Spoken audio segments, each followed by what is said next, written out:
Dear students, welcome to the lecture series on business environment. Today we shall take up unit 4th and we will discuss in detail about export-import policy. When we talk about export-import policy, the three terms comes into our mind. They are commercial policy, foreign trade policy and export-import policy. These all terms are synonymous. That means whether we call it commercial policy or foreign trade policy or export or import policy, all connotes the same meaning. Now, what do we mean by export-import policy? We shall learn it in detail under this lecture. The objective of this lecture is to understand in detail meaning of export-import policy, objective of Exim policy. Exim is the abbreviation being given to the export-import policy. Comparison of pre and post 90s Exim policies, where we need to compare that how import and export position is there in the economy of India. Then we will learn about various export policies of India. And at last we will summarize our discussion on the various export-import policies which are being announced by Government of India from time to time.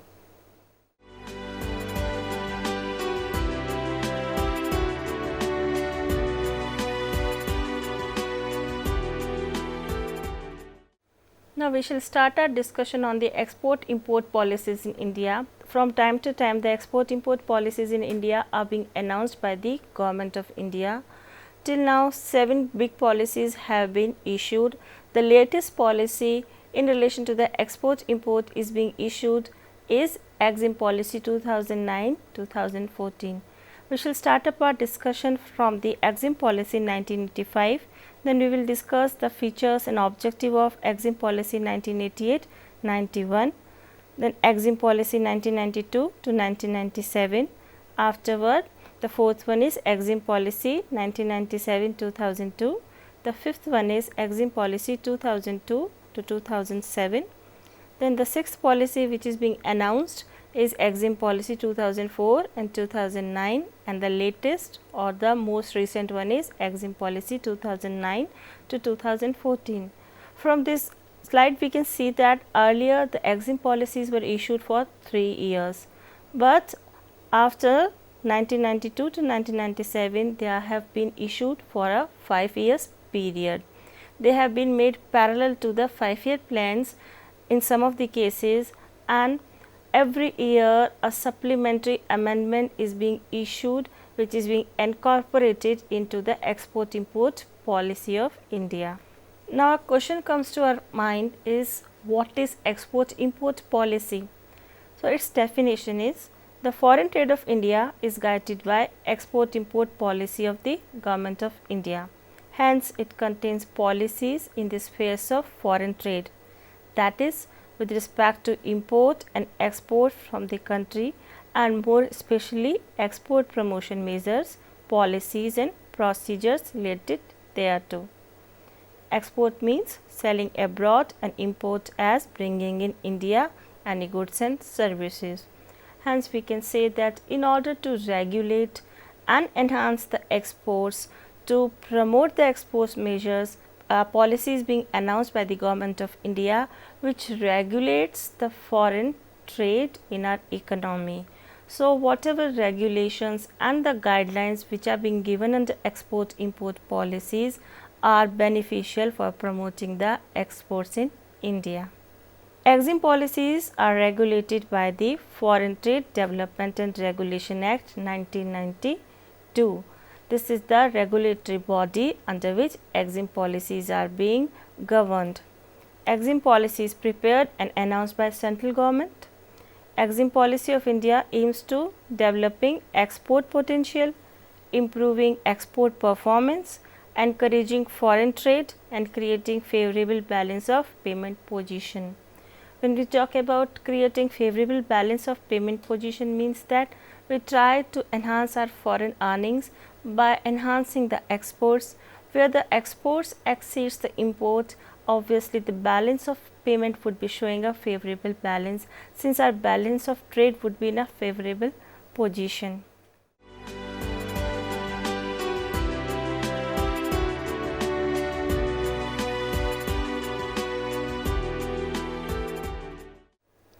let us understand what are the general objectives of Exim policy. General objectives of Exim policy would be applicable to all the Exim policies which are being issued. They are not peculiar to a specific Exim policy, but they are the basic guidelines onto which any Exim policy is being issued by the Government of India. So, let us elaborate these general objectives of Exim policy. The first one is to establish the framework of globalization, where by globalization the entire world has become one market. The Exim policies try to establish this framework of globalization where exports and imports can be regulated. To promote the productivity, competitiveness of Indian industries, where productivity and competitiveness are being promoted, obviously the quality insurance is being done. It gives a pace to the industrial development. The third one is to encourage the attainment of high and internationally accepted standards of quality. Where we are competing at international level, the output or the productivity would be attained at an acceptable standard of qualities. We have to abide by ISO standards so that we can provide the better quality of products to the consumers. So, it also lays emphasis on consumables and the end products which are being manufactured by the Indian corporation, so that our exports can be enhanced. The fourth one is to augment export by facilitating access to raw material, intermediate components, consumables and capital goods from the international market. Where we are consuming raw materials and the miscellaneous goods from the international market, we are putting into better quality of input so that our products can be of much better quality, and whatever we are spending on the foreign exchange would not cost us that high as we are earning from the exports, which are the results of using such inputs. Fifth one is to promote internationally competitive import substitutions and self-reliance. Import competition is too high, where we have to compete with lot many developing nations as well as developed nations. So, in order to promote the competitive import substitution here means that instead of other countries, if the developed countries are importing the goods from us, we are in a position to earn more foreign exchange. We are able to generate a better foreign trade and forex. So, here the Exim policies tries to enhance the import substitutions and self-reliance. Self-reliance means that rather than putting more emphasis on the imported products, we try to manufacture or inbuilt such captively used goods which can be used into our production. They are in-house productions or in-house built good quality of the products. So, here the Exim policies would lay emphasis on the better productivity, better production and enhancements of exports and putting less reliance on import.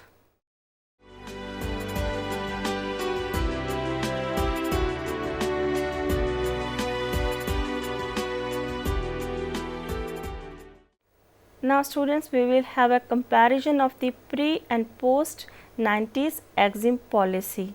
So, we will compare here imports and export and see the trade balances. First of all, we will start with 1948-51. In this year, the imports which was in the US billion dollars 650, while exports were 647. So, we have the imports exceeding exports and it is showing a negative balance of $3 million. So, what are the peculiar features by which we are getting this imports exceeding the export? In such years, excess of import was due to pent up demand of war, shortage of food and raw material due to partition, import of goods due to starting of hydroelectric and other projects. So, this was the year which was quite near to the partition. Obviously, we have undergone the wars and the outcome of such wars. It was the post-war era, post-partition era, hence we have put more reliance on the import. Next year is 1951 to 56. Here also the imports are 730 while exports are lesser in number and it is 622. So, we are facing a trade balance of minus 108. The trade deficit was largely due to programs of industrialization which gathered momentum and pushed up the imports of capital goods. No improvements were seen in export even up to 1956. It was the years where the 5-year plans as well as the industrial policies lays emphasis on the industrialization. Hence, we have put more emphasis on imports so that we can give a pace to the industrialization. Again, under 1956 to 61, imports are on a much heavier side. It is 1080 while exports are as less as 613. So, we are facing the deficit of 467.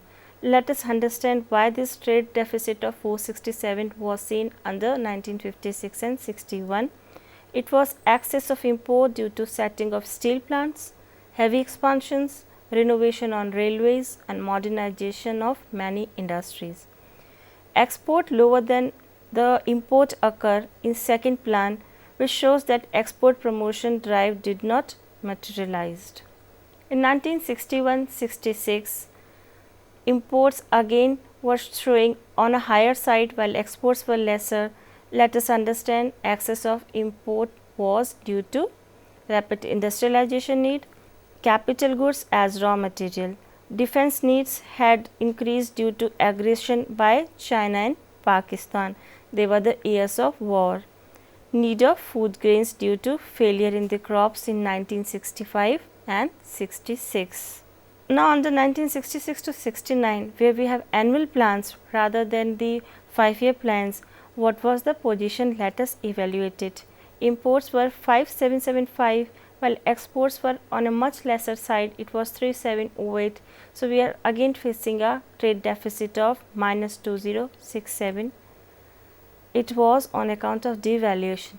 Devaluation was resorted to essentially reduce the volume of import to boost export, create favorable balance of trade and balance of payment.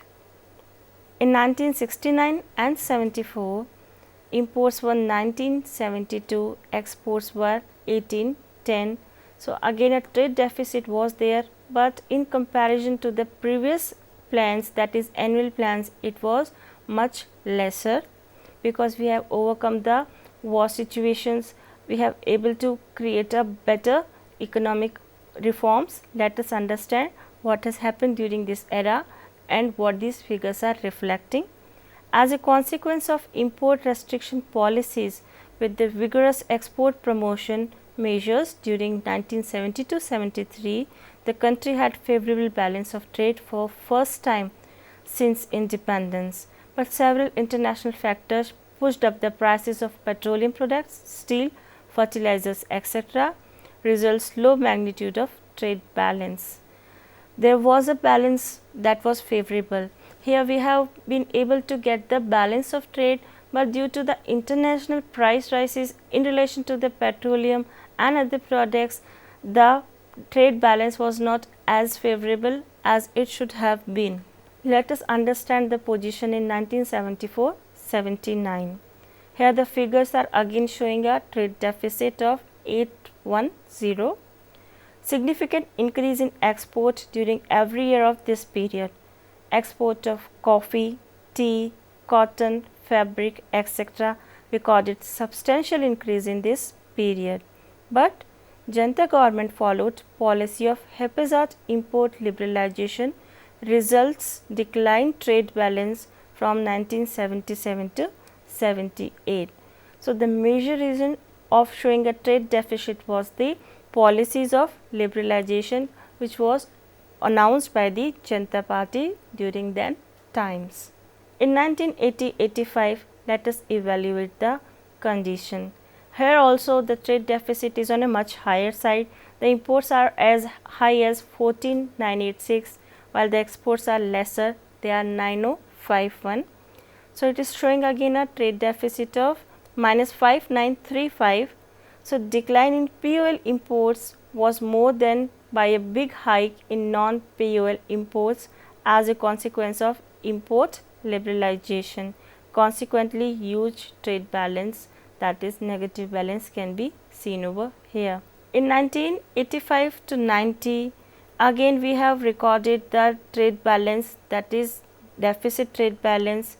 Huge trade balance compelled the government to approach the World Bank and IMF for loan.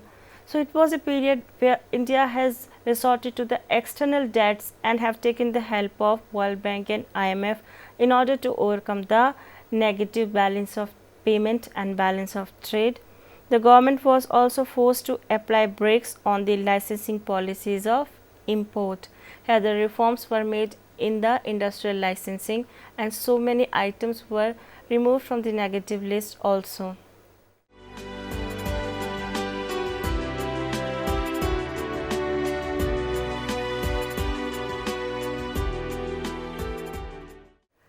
Now in 1990 to 92, there is a change in the scenario. Let us understand what was the position of balance of trade, how the imports and exports were there under this period. Imports were 45,522 while exports were 38,300. Again there is a trade balance, that is debit, it is minus 7,222. In 1990 to 91, push-up was given to export, but as a consequence of Gulf War, government failed to curb imports. In 1991-92, government introduced number of measures in trade policies, allowing exim scripts, abolishing cash compensatory supports, which are known as CCS schemes, as also a two-step devaluation of the rupee, but failed to boost up exports. So again, under the Gulf War conditions, the trade balance has not come up to the level. Now let us examine the positions in 1992 to 2001. Here the imports are $1,40,740 billion and the imports are 1,18,252. So the trade deficit of minus 22,488 is being reflected. Let us evaluate the consequences or the reasons of such balance, that is negative balance of the trade. In 1992 to 2001, slowdown in the exports and higher side of import was due to depressed nature of world market, saturation of developed countries market for electronic goods, which are dynamic export sectors, increased protectionism by industrialized countries in areas of textile and clothing, increasing competition from China and Taiwan. So, these are the important factors where the world market has shown a saturation in relation to the electronic goods, and being the major export sector, we have faced a problem to increase our exports. And also there was a declining trend in the textile and clothing also due to industrialization. There was a shifting of the industrialization from handlooms to the larger textile industries. Increasing competition was also there from the China and Taiwan. So, in order to combat with the China and Taiwan, we have to do the much exercise to increase the exports, but again they were the tight competitors, hence the exports were not as high as was expected, that resulted in a trade deficit. Let us further evaluate the consequences of the decline in the trade balance in 1992 to 2001. They are: India underestimated the impact of Southeast Asian crisis. Non-tariff barriers have been created by developed countries to slow down Indian exports. So, outsiders, external factors or outside factors have played a major role in the slowdown of the exports. In 2000 and 2001, export was largely due to rupee depreciation along with further trade liberalization. More openness to foreign investment in EOU sectors like IT. Here EOU means export oriented units. So, here the openness to the foreign investment was there, hence we are not able to boost up the exports. So, this was one of the major cause of showing a trade deficit in 1992 to 01. Let us evaluate the situation in 2002 and 2003. Imports were 65 $1,422 million, while exports were 52,512. Again we have seen a deficit. The rise in import in 2002-03 was broadly based on oil imports, food and allied products, edible oils and capital goods. Majorly we have seen a rise in import on account of the oil imports. So, again we have seen a trade deficit in the year 2002 and 2003. There are other factors in the year 2003 and 4. Let us evaluate it. It is again showing the negative or the unfavorable balance of payment. Exim policy 2003-4 gave massive thrust to the export by duty-free import facilities for service sector up to earnings 10 lakh foreign exchange and liberalization of duty exempted schemes. Such schemes were introduced so that we can cover up a large amount of the deficit which was ongoing for such years. Here we have tried to lower down the negative balance or the trade deficit by giving the exports a massive thrust, where we have given lot of incentives and benefits to the export oriented units and the duty exemption schemes. Besides all these measures, trade balance in 2003-4 are high due to mainly on imports of POL products more. Currently, almost 2/3 of the country's crude oil requirement are imported. Besides import of POL, imports of non-POL items, that is petroleum and other items, shoot up by 17% in 2002-03 to 26.2% in 2003 and 4. So, we have evaluated the various circumstances and the conditions in relation to imports and exports and balance of payments since 1948 till 2003 and 4, and have evaluated the various incentives and measures which are being taken up by government from time to time. We have also understood that how external factors and the situations of war affect the balance of payment, and how the exim policies are tried to reduce the deficits and try to boost up the exports.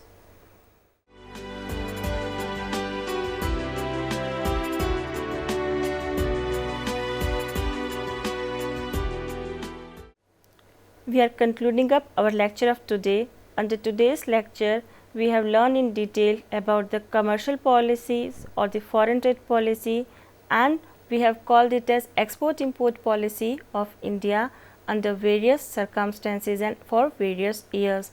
We have learned in detail the entire comparison of the pre and post 90s exim policies and their impact on the trade deficits and trade surplus. We have also learned about the objectives of the exim policy and various measures which can help to enhance the exports and put lesser reliance on the imports. With this, we are ending up our lecture of today. Thank you.